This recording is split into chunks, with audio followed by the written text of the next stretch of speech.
Que Jesus, em sua infinita misericórdia, nos dê uma noite de paz, para que a gente possa compreender as lições desta quinta-feira, que estão no capítulo 15 do livro Vidas Vazias, da autoria de nossa irmã Joana de Ângeles, uma psicografia do nosso irmão Divaldo Pereira Franco.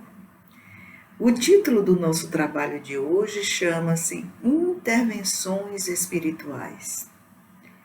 Então vamos expor esse tema e juntos nós vamos fazer um caminho pelo Evangelho de Jesus, mostrando o que nós já aprendemos a respeito do tema, o quanto nós estamos avançando em nosso processo de conhecimento e em nosso processo de desenvolvimento moral.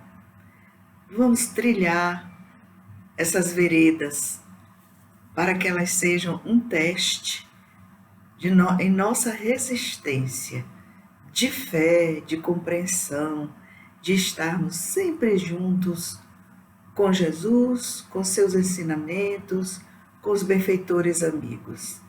Então, meus queridos irmãos, vamos elevar o nosso pensamento a Deus e vamos fazer a oração que Jesus nos ensinou como fortaleza para a nossa caminhada aqui na terra, como no céu. Pai nosso que estás nos céus, santificado seja o vosso nome. Venha a nós, Senhor, o teu reino. Seja feita a vossa vontade, assim na terra como no céu. O pão nosso de cada dia dai-nos hoje, Senhor. Perdoai as nossas ofensas, assim como nós perdoamos a quem nos tem ofendido. Não nos deixeis cair em tentação, mas livrai-nos, Senhor, de todo o mal, que assim seja. E assim, meus queridos irmãos, vamos lembrar que o capítulo 15 é a metade do livro. O livro Vidas Vazias, que nós estamos estudando, é composto por 30 capítulos. Nós chegamos à metade do livro. Está vendo como é fácil ler um livro? Uma vez por semana, um capítulo. E rapidinho nós vamos vencendo todo o conteúdo desse maravilhoso manancial de ensinamento que a nossa irmã Joana de Ângeles proporciona para todos nós. Então vamos ver aqui que nós temos 30 capítulos. Dos 30, estamos hoje caminhando o 15. Então, nós estamos firmes no propósito da aprendizagem e, sobretudo, no propósito de observar como nós estamos nesse tempo, nós mesmos, no mergulho para dentro dessa alma perene que somos nós. Como nós estamos? O que já fizemos por nós mesmos? O quanto caminhamos? Então, a primeira provocação que a nossa irmã Joana de Ângeles nos faz é a grande pergunta: com quem nós nos vinculamos em pensamento? As nossas ideias estão vinculadas a qual onda mental? Porque as pessoas com as quais nós nos vinculamos por uma faixa vibratória semelhante, são essas as pessoas que convivem conosco diariamente, porque elas fazem parte do nosso mundo íntimo. E se fazem parte do nosso mundo íntimo, nós precisamos ter uma cuidade muito grande para observarmos quanto tempo nós passamos com as pessoas que nós amamos, que nós destilamos amor, que nós impregnamos em nosso derredor essa energia de equilíbrio, de amorosidade, de lealdade, de solidariedade. E quanto tempo nós convivemos, né, com aquelas criaturas que estão vinculadas ao nosso sistema mental, à nossa casa mental, através das nossas mágoas, através dos nossos ressentimentos, através de nossas animosidades. Vamos contar aí o quanto de energia de animosidade a gente processa, destila em nosso dia. E à noite vamos observar quais as pessoas que eu me afastei, que eu afasto de mim, mas que eu estou vinculada a elas por este processo de energia negativa que envolve o meu psiquismo. Então, hoje, o tema intervenções espirituais vai nos mostrar essa dimensão da vinculação. E Joana vai nos dizer que com quem nos vinculamos negativamente, se é a maior parte do nosso tempo, né, disponível que nós temos em nossa casa mental, com essas pessoas nós iremos transpor o portal da morte. E é com elas que nós vamos nos deparar depois da grande transição do processo do morrer. Então nós precisamos acordar. Quando estávamos preparando essa lição e observando o que é que Joana quis me ensinar com a lição, para que eu colocasse em prática, eu lembrei bastante daqueles últimos momentos de Jesus, quando ele se preparava para as etapas finais do seu processo, enquanto estava encarnado aqui no planeta Terra, e eram os últimos momentos da sua convivência entre os discípulos. Eu lembro que quando eu estava estudando, há uma passagem muito significativa, né, no Evangelho de Mateus, que também Lucas reproduz, João reproduz, Marcos reproduz, cada qual do seu modo, acrescentando cada um deles uma particularidade à narrativa, porque os evangelhos são grandes narrativas. Eles foram ditados por essas criaturas fantásticas que são nossos 4 evangelizadores, Mateus, Marcos, Lucas e João. Eles então contam a história da convivência com Jesus ou não, porque 2 deles, Lucas e Marcos, não conviveram com Jesus, não é? Mas Mateus e João sim, e nós vamos vendo como eles colocaram esses momentos últimos de Jesus na convivência com os homens. É uma história que a gente precisa trazer para o nosso dia a dia. O primeiro capítulo que nós vamos estudar é o 26 de Mateus. E no capítulo 26 de Mateus, nós escolhemos o item 31 e seguintes, porque nossa irmã Joana de Ângeles vai se referir neste tema que ela trata de intervenções espirituais, a questão do vigiai e orai. E então nós somos em busca em qual contexto Jesus falou para que os discípulos vigiassem e orassem. E olhando o contexto e observando o contexto e as circunstâncias, nós começamos aí no capítulo 26 de Mateus, versículos 31, quando Pedro é avisado de algumas questões. E então Jesus se vira para Pedro, e a primeira observação que ele faz, que nesse momento Pedro estava com todos os discípulos. E aí Jesus se vira para ele e diz algo muito importante, que nós, a maioria das vezes, nos esquecemos. Ele diz assim: todos de vós esta noite me abandonarão. Olha que coisa.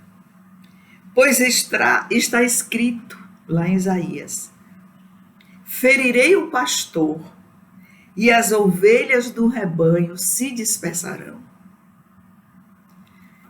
Eu então fiquei meditando sobre isso a respeito da nossa realidade nas casas espíritas. Quantas vezes e quantos casos e histórias nós conhecemos porque convivemos com os presidentes, convivemos com os coordenadores, os trabalhos daqueles lugares, em muitos estados do nosso Brasil, por onde caminhamos, e aí nós observamos que realmente, quando o presidente desencarna, um coordenador importante de um trabalho naquele centro desencarna ou abandona o seu posto, há uma debandada daqueles que frequentam aquele lugar. Quando essa debandada ocorre, nós já identificamos que aqueles são os nossos irmãos que se esqueceram de vigiar e de orar. E como eles se esqueceram de colocar as lições de Jesus na prática do seu dia a dia e colocaram os seus desejos na pessoa do presidente, na pessoa do coordenador, assim que ou o presidente ou um coordenador se afasta porque abandona ou desencarna, a essa debandada, né, daqueles que são as ovelhas do rebanho. Então eu sempre coloco essa reflexão a respeito da nossa casa de Guará, Grupo Espírita Casa de Guará, aqui na cidade de Itabuna, no estado da Bahia. E é importante a gente parar para ver isso. Por que Jesus se dirige a Pedro para falar essas coisas?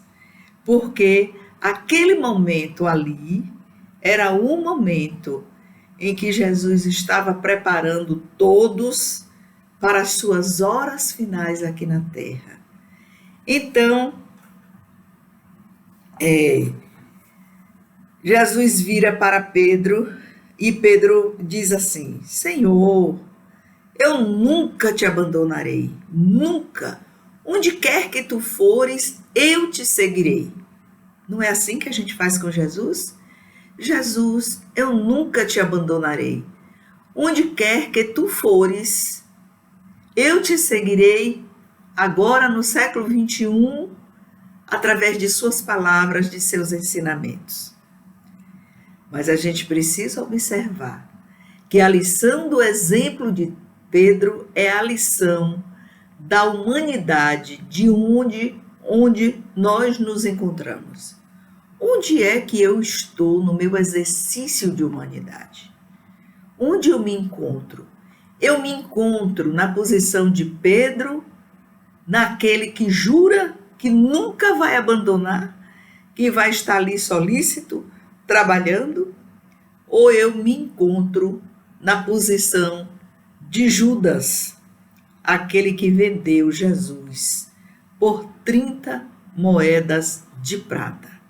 E com um beijo significativo na face de Jesus, ele aponta quem era a pessoa Jesus de Nazaré para aqueles soldados romanos que tinham uma ordem superior do Sinédrio, os sacerdotes do Sinédrio, para que o levassem até lá, né, até o templo, e aí então fosse interrogado e encaminhado para a morte definitiva, Porque havia naqueles tempos uma sede de destruição das lições do Mestre Jesus. Vamos observar, como nossa irmã Joana de Ângeles chama a atenção, que todas as vezes que nós queremos errar, que nós queremos nos afastar das lições de Jesus, nós esquecemos dele. Nós esquecemos da figura de Jesus. É como se apagássemos o homem para apagar as ideias. Mas, quando, após esse momento de diálogo com Pedro, onde estava Jesus? Vocês sabem que Jesus sempre, ele saía para o Jardim das Oliveiras, na região do Vale do Cedron, para fazer as suas orações. Levava os discípulos, nem todos, alguns, os mais chegados, os mais compromissados com a sua tarefa. Se formos colocar esse exemplo para qualquer religião ou grupo religioso, nós vamos ver que junto do padre, junto do pastor, junto do presidente de um centro espírita, sempre vamos ter aquele grupo reduzidíssimo que estão ali, consoantes, consonantes, conectos com as ideias do trabalho que abraçou. Mas vamos ter também a grande maioria, que são os seguidores, ávidos por um momento de estalo em sua consciência para perceber e dividir o que é que eu preciso trazer das lições de Jesus para a minha existência. Então veja, Jesus então naqueles instantes, naqueles momentos que antecedem a sua prisão, ele vai ao Getsemane. Essa lição do Getsemane, que nós vamos encontrar lá no 26, 36 a 46, não é? Nós vamos encontrar passagens profundas para a gente refletir, que estão em conexão com vigiar e orai, que estão em conexão com essas intervenções espirituais negativas que nos envolvem, que nos adoecem, que termina nos levando para um processo doloroso de conexão com essas mentes doentes. E nós nos permitimos fazer isso ainda hoje, quando tantos anos a gente namora com Jesus. Mas ainda não quisemos esse noivado, muito menos casar com as ideias iluminadas deste ser incrível que construiu o planeta Terra e aqui nos colocou tão irresponsáveis para que nós aprendêssemos a agir com responsabilidade. Quando Jesus vai ao Getsemane, Getsemane é um jardim que está no sopé do Monte das Oliveiras. Era um jardim espaçoso, o lugar onde onde eram prensadas, espremidas, amassadas, toda a colheita, desculpe, que era feita ali para a produção do azeite. Vocês sabem que quanto mais prensada e mais amassada a azeitona, melhor azeite ela produz. Se vocês olharem num vidro de azeite, vocês vão ver lá o teor da acidez. Então, acidez 0,2, acidez 0,5, acidez 1. Então, quanto maior essa numeração, maior a acidez. O que significa que esses frutos, eles não foram tão prensados, tão amassados para ter uma baixa acidez. Porque eu não sei se vocês já experimentaram uma azeitona colhida do pé. Ela é tão amarga, você não suporta. A primeira vez que eu experimentei, porque a segunda eu já estava ligada no movimento, foi assim uma experiência que me levou exatamente a pensar em Jesus. Por que o Monte das Oliveiras? Porque ele sempre escolhia esse lugar. E aí eu fiz essa reflexão para observar como esses frutos são amargos, insuportavelmente amargos. E depois de prensados e amassados, eles se tornam uma substância de vida, uma substância que nos dá a possibilidade de cura, porque antigamente vocês veem e já estudaram e viram nas descrições, né, que o azeite é um unguento que cura as feridas, porque não deixa que os insetos ali pousem e eles promovem a recuperação dos tecidos. Então, é uma fonte de vida, uma fonte de recuperação. Mas para dar esse resultado salutar, é preciso que a azeitona passe por um processo. E esse processo é o que eu já acabei de explicar para vocês.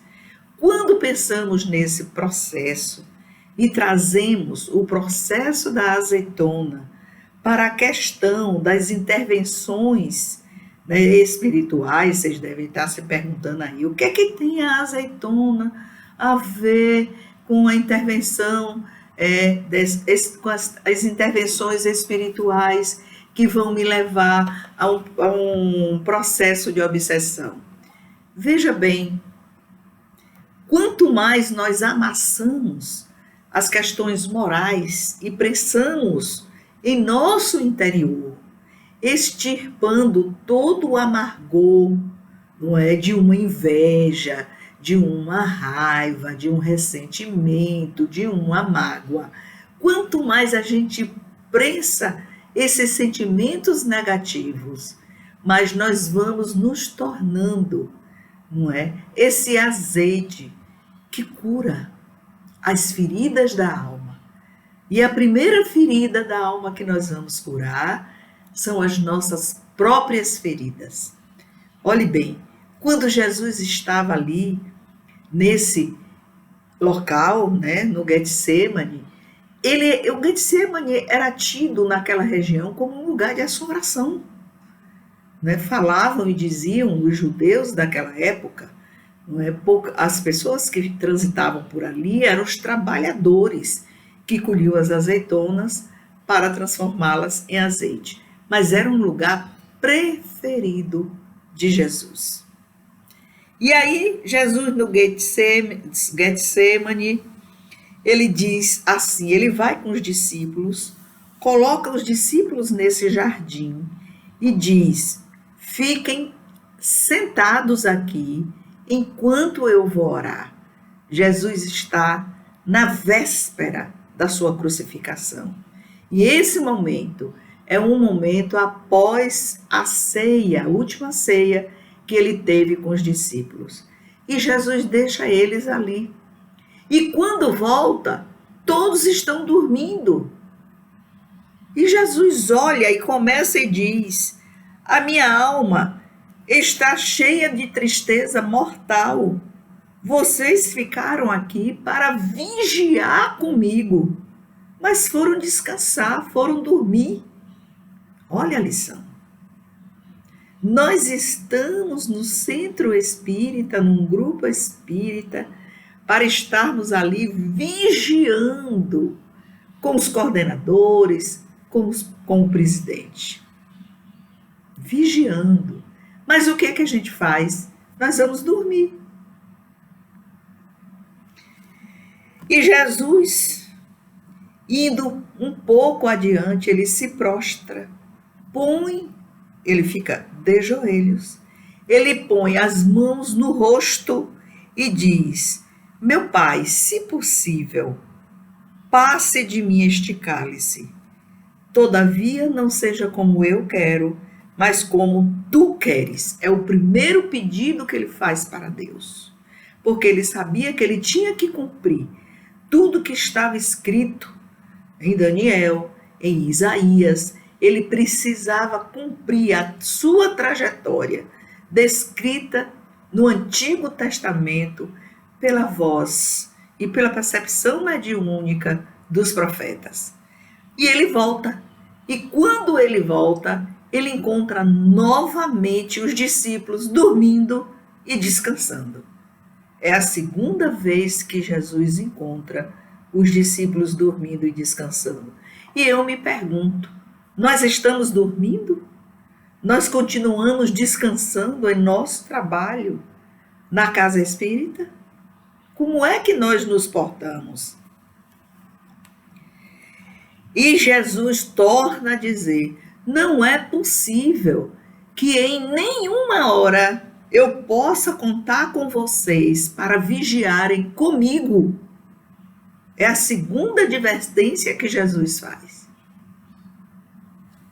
E ele volta e vai dizer aí, no inciso 41, vigiai e orai, para que não entreis em tentação. Olha que fantástica lição.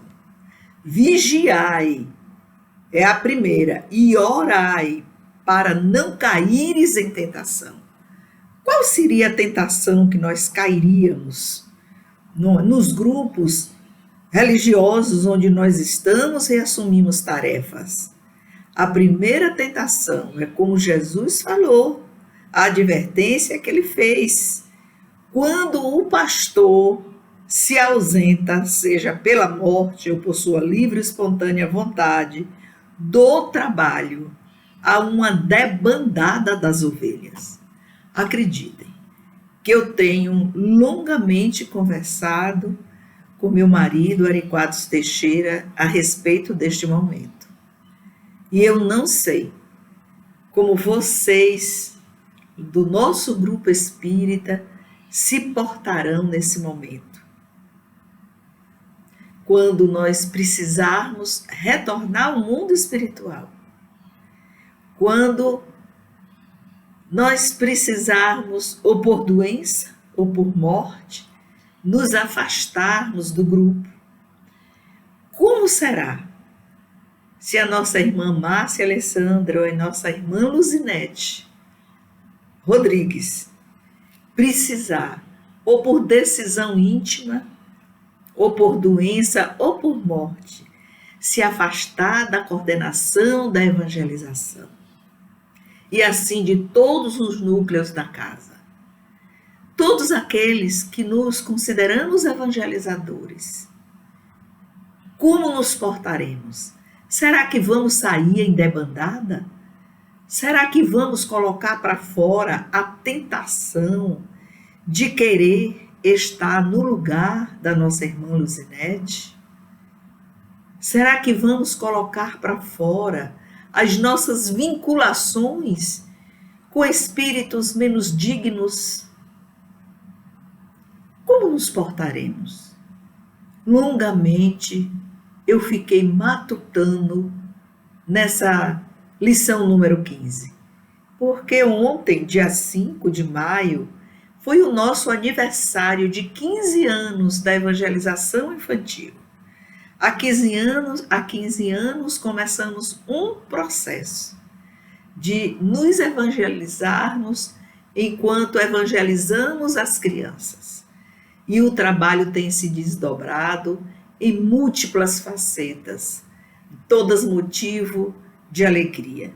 Muitas pessoas vieram, muitas foram, se afastaram, por necessidade ou não, mas aqueles que ficaram perseveram. E eu espero que continuem perseverando. Ontem também foi o aniversário do nosso irmão Divaldo Pereira Franco, que fez 94 anos. Sinceramente, eu desejo que todos vocês que estão no Grupo Espírita Casa de Guará, puxando a brasa para minha sardinha, consigam ter essa longevidade, porque os Espíritos nos ensinam que quanto mais úteis nós formos, mais nosso tempo será prolongado aqui, porque a existência e a vida em si é trabalho. É um trabalho que não para, mas esse trabalho é para a nossa iluminação de consciência. É para que nós estejamos vigiando o tempo inteiro, como nos ensina nossa irmã Joana de Ângeles, vigiar para não cairmos em tentação, observar com quem nos vinculamos. Com quem você se vincula? Isso é muito grave. E Jesus volta novamente a orar. E quando ele volta para orar pela terceira vez, que ele retorna, encontra os seus discípulos dormindo pela terceira vez. Quer dizer, a lição do vigiar e orai, em 3 momentos diferentes, não foi entendida pelos discípulos. Em quantos momentos diferentes nós não entendemos a lição do vigiar e orai? Porque estamos muito distantes dessa vinculação com a luz do mundo. Nós estamos muito distantes com essa vinculação com o azeite que cura, que renova, que traz saúde. Nós precisamos refletir sobre a nossa posição quando nós assumimos os nossos trabalhos. E quando Jesus volta, e pela terceira vez, ele diz: ainda vocês dormem e descansam? E eu pergunto, quantos anos tem cada um de nós aqui? Carmélia, você com 71 anos de idade, ainda dorme e ainda procura descansar numa seara com tanto trabalho? Olhai, é chegada a hora, disse Jesus. O Filho do Homem está entregue nas mãos dos pecadores.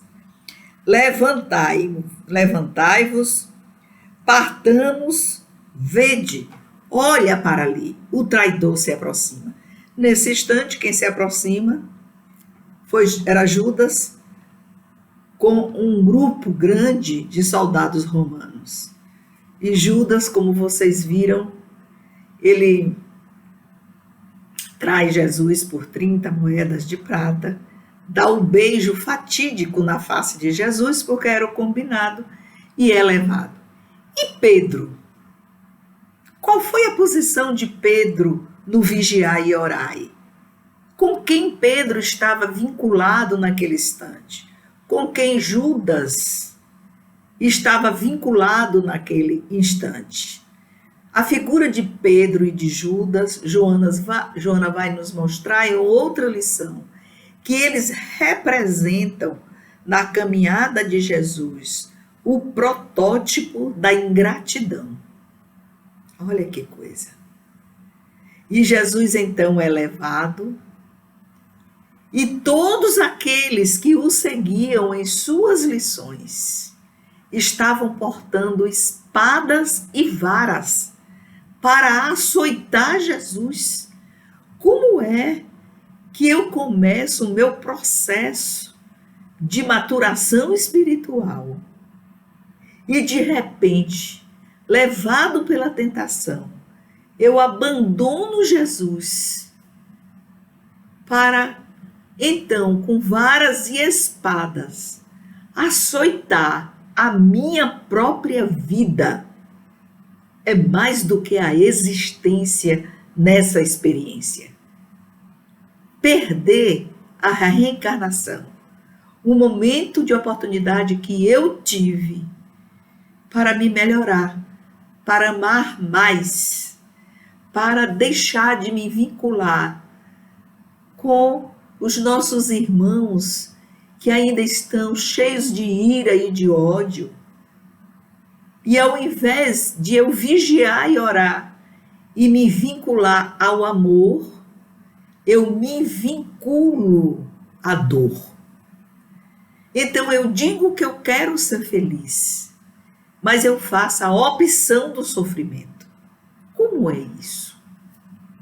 Como é que nós ainda não acordamos nós continuamos dormindo, enquanto Jesus orava pedindo forças, e ele passava por aquele processo de hematidriose, um nome difícil, né? Que é aquele processo em que o nosso suor e nossas lágrimas, elas saem, é um líquido que sai misturado com sangue, né? Um processo de fluido do próprio corpo, né? Que nós habitamos aqui, nesse lugar onde estamos no planeta Terra, e isso ocorre.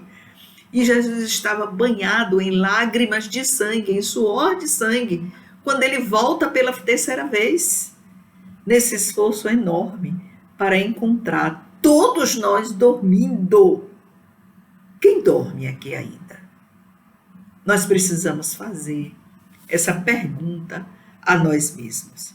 Porque Jesus, ao entrar no templo, ele olha para trás e vê aquela multidão enorme, com varas e espadas, e diz, nesse momento, nesse instante, era um anoitecer. De manhã eles estavam ouvindo as palavras de Jesus. E no mesmo momento, atiçados, né, pelos sacerdotes do templo. Cada sacerdote representava um grupo de judeus. Sacerdote dos saduceus, sacerdote dos gentios, eram os representantes, vamos falar assim, eram os parlamentares, né, que estavam lá, faziam parte do Sinédrio, para defender os interesses das suas seitas, dos seus grupos, dos seus povos. Judeu eram todos, mas todos esses povos tinham interesses diferenciados diante das exigências de Roma e diante das exigências dos sacerdotes maiores, no caso Anás e Caifás, que comandavam o Sinédrio, que era o grupo dos sacerdotes que julgavam os atos da sociedade daquela época, né, com suas penas de apedrejamento ou penas de morte por crucificação, ou de banimento para fora da cidade. No caso da pena de morte por crucificação, foi a pena infligida a Jesus, porque o povo escolheu esta pena. Esta pena. Porque Pilatos, lavou as mãos. Ele não decidiu. Ele jogou para o povo. Vocês estão vendo o mecanismo como é? Jogou para o povo a decisão, porque o povo decidindo, eles, os sacerdotes do Sinédrio, estavam isentos de qualquer crime. O povo quis. Processo democrático, né? Era o início por aí. Pois é. Então, Joana vai nos chamar a atenção para essa vinculação e ela vai dizer para que nós nos perguntemos todos os dias com quem nos convivemos. O que é que nós queremos escolher? O processo de iluminação ou o processo da obsessão? É a partir da nossa vinculação que ela se inicia com o pensamento. O pensamento é o local onde são produzidas as ideias. E as ideias reunidas formam a casa mental. E aí nós processamos uma energia muito peculiar, que pode ser uma energia de cura ou uma energia de adoecimento. Pegando esses conhecimentos e trazendo para o nosso núcleo familiar, como é que nós nos comportamos? Nós ajudamos na saúde do nosso núcleo espiritual, na família, ou nós ajudamos a adoecer as pessoas da nossa família? Olha o tipo de argumento que nós vamos usar. Nós vamos ser Pedro, que negamos 3 vezes Jesus? Porque quando Jesus foi preso, Pedro foi até ao pátio lá do templo e de longe olhava Jesus. Mas em momento algum, ele se lembrou que Jesus disse que antes que o galo cantasse, ele seria negado por Pedro. Naquele momento, Pedro estava de longe, tentado, medroso, covarde, ingrato. Disse a Jesus que jamais o abandonaria. Nunca, Senhor, eu te abandonarei. Onde quer que fores, eu te seguirei. Ele foi, ficou no pátio. E quando ele foi passando pelo pátio, uma criada olhou para ele e disse: Este também seguia Jesus. Ele é um deles. E ele responde rispidamente que não, ele não conhecia aquele homem. Uma outra criada, logo adiante, ele vai na multidão, se saindo, se escondendo. Uma outra multidão, era noite, vamos lembrar isso, porque é nessa noite que o galo vai cantar na madrugada. Ele se depara com uma outra criada que diz: Olha, eu te vi muitas vezes seguindo Jesus. E ele: Não, você está enganada. E aí, um soldado, né, que sempre estava, romano, ouvindo Jesus, dizem na relação dos evangelistas, algum em Atos dos Apóstolos era um soldado. Cá na descrição dos apóstolos, ele estava na multidão, né? E alguém lá, e a criada é determinada em 2 momentos, né? E alguém vai dizer: Você era um dos que seguia Jesus a 3ª vez. E ele responde: Eu não conheço este homem. Olha que coisa, né? Ao invés de a gente buscar o amor, a gente busca a dor. Eu não conheço este homem. E aí, quando ele acaba de repetir a última frase, o que ocorre? O galo cantou. E ele lembrou de Jesus e saiu desesperado, numa crise de choro. Aí é um cair em si de Pedro. E eu sempre me pergunto: meu Deus, dai-me forças, ajuda-me a vigiar e orar os meus pensamentos, para que eu não me comporte como Pedro, que para cair em mim, quer dizer, a tomada de consciência do que é que eu estou fazendo aqui, para onde eu vou, com quem eu quero me vincular. Não me guarde, nem aguarde surpresas depois do túmulo, nem surpresas enquanto ainda eu estou aqui vestida com esse corpo. Porque muitas surpresas podem ocorrer quando nós nos vinculamos, não é, ao mundo espiritual negativo. Joana vai nos trazer uma enorme lição neste capítulo 15, que é uma lição extraordinária de concepção, que ela está tentando aí nos ensinar que nós fazemos a divisão entre mundo encarnado e o mundo dos desencarnados. Estamos aqui vestidos de carne, encarnados. E quando partirmos para o mundo espiritual, quando passarmos pelo processo do morrer, nós vamos para o mundo dos desencarnados, o mundo espiritual, e aí cada religião vai definir, segundo suas crenças e percepção, o que é que acontece, o que é que nos espera nesse lugar que nós chamamos de mundo dos mortos, dos desencarnados, até para lembrar Jesus, deixai os mortos, cuidar dos seus mortos. O que é que Jesus está dizendo? Você tem que se preocupar agora que você está encarnado, é com você na existência. Você está na existência, se preocupe com você, porque os mortos cuidarão de seus mortos.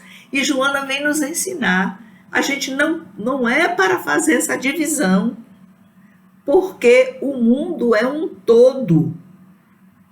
E esse processo de ida e volta quer dizer morre, reencarna. Morre, reencarna. Nós estamos em um único mundo. É um mundo só.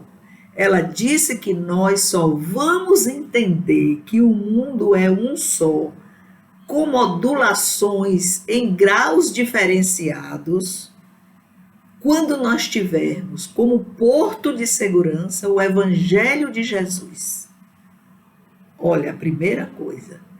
E a segunda coisa, quando nós absorvermos as revelações que o Espiritismo trouxe. Então, nós precisamos desenvolver esses dois grandes conceitos em nós para entendermos que tudo é um, tudo está em tudo. Essa divisão que a gente faz, eu quero explicar para vocês que é uma divisão didática. A nossa irmã Joana não usa essa expressão, mas foi como eu encontrei, a forma mais fácil que eu encontrei para falar sobre esse capítulo, exatamente sobre este parágrafo. É uma divisão didática, assim como a gente divide os séculos. Século I, segundo, século X, século XI, século XV, século XXI. É uma divisão didática, até porque nós estamos vivendo informações diferenciadas que no planeta próximo a nós, em nosso sistema solar, é uma informação aqui dessa semana, acompanhando aí esse mundo da ciência, da astronomia, que se um dia aqui na Terra tem 24 horas, há planetas em que um dia dura 264 dias. Um dia para essa comunidade planetária dura 264 dias do nosso calendário. Vocês percebem? Para aí para meditar. Olha que coisa. Então, nós não vamos esquecer das duas grandes lições desse capítulo. A primeira, vigiai e orai. E vamos fazendo os dois movimentos juntos, vigiando os pensamentos e orando para não cair em tentação. Orando, porque Jesus foi tentado também no deserto. Não vamos esquecer. E a segunda lição é que o mundo é um só, tanto dos mortos quanto dos vivos, em graus diferenciados, em modulações de energia, de ondas mentais, que se interpenetram, que dão força para o bem, para compreender o mal e para compreender o sofrimento e para compreender a alegria de nós termos todos os dias, pelo esforço que fazemos pessoal, para não sairmos dos trilhos dos ensinamentos de Jesus. Então, de um lado, seguramos o nosso porto de segurança, que é o Evangelho de Jesus. Para isso, eu preciso estudar, refletir, estudar muito o Novo Testamento, observar como nós temos na doutrina espírita, não é? Os comentários de Emmanuel sobre o Evangelho de Jesus, lições magníficas naquela série de 4 livros pequenos, né? Que nós usamos sempre para estudar o Evangelho. E temos também outras figuras, espíritos, né? Que trabalham com o Evangelho, nos explicando e nos fazendo amadurecer. Então, de um lado, o porto de segurança, o Evangelho de Jesus. Do outro, a absorção dos ensinamentos do Espiritismo. E aí, de posse dessas duas alavancas de progresso, nós vamos dando continuidade ao nosso trabalho aqui na Terra, sem nunca abandonarmos nem Jesus, nem abandonarmos o lugar onde escolhemos para trabalhar. Porque todos nós temos habilidades, todos nós podemos desenvolver essas habilidades, como também vamos atrás e corremos atrás de uma competência. Estudar o Evangelho é adquirir uma competência. Observar os meus pensamentos é adquirir uma competência. E a habilidade vem no casamento. Entre aquilo que eu sou, que é aquilo que eu penso, e não aquilo que eu faço, ou digo, e também esse casamento, né, entre o que eu penso, porque é o que eu realmente sou, e aquilo que eu quero para a minha existência aqui na Terra. Então, vamos assumir todo o nosso trabalho com muita responsabilidade, porque Joana já nos ensinou que culpa é uma ideia muito antiga para a gente trabalhar. Nem culpa, nem pecado. Erros e acertos. E então, entre erros e acertos, a nossa pergunta é, para o tema intervenções espirituais, onde está a nossa responsabilidade? Que Jesus, nessa noite maravilhosa, nos encha de força de vontade, nos prense, nos amasse, para que o azeite que saia de nosso esforço seja um azeite curador e a gente possa resistir às tentações para escolhermos o lado da iluminação, da autoiluminação e não o caminho das vinculações com as obsessões. Que Jesus nos abençoe e nos dê uma semana de paz, de amor, de trabalho, de carinho. Que a paz do Senhor esteja com todos.